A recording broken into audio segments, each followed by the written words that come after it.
So this week's feature is going to be on ring terminal assemblies for verticals, yagis, and baluns. So if you have a vertical, we're going to show you how one of our terminal assemblies gets attached to the base. And with that, a standardized vertical base with the center conductor being the common or center for the cable, and then for grounding, one of the three terminal lugs that you'll see here. We're going to use 1/4-inch terminals on this.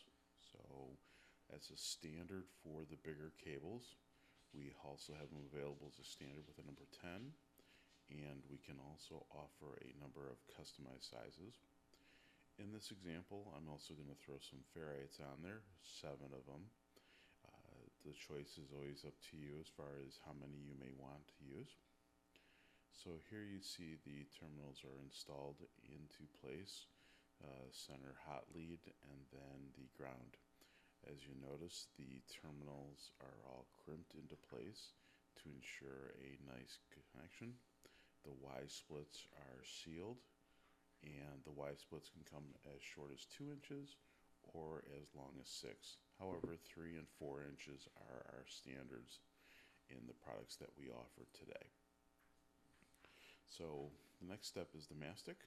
You can see they're just sealing the ends with coax seal, or you can use 3M material.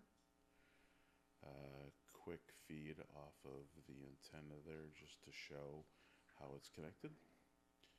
And then here's some information to contact us at 713-492-2722, or you can email us at abrind.com.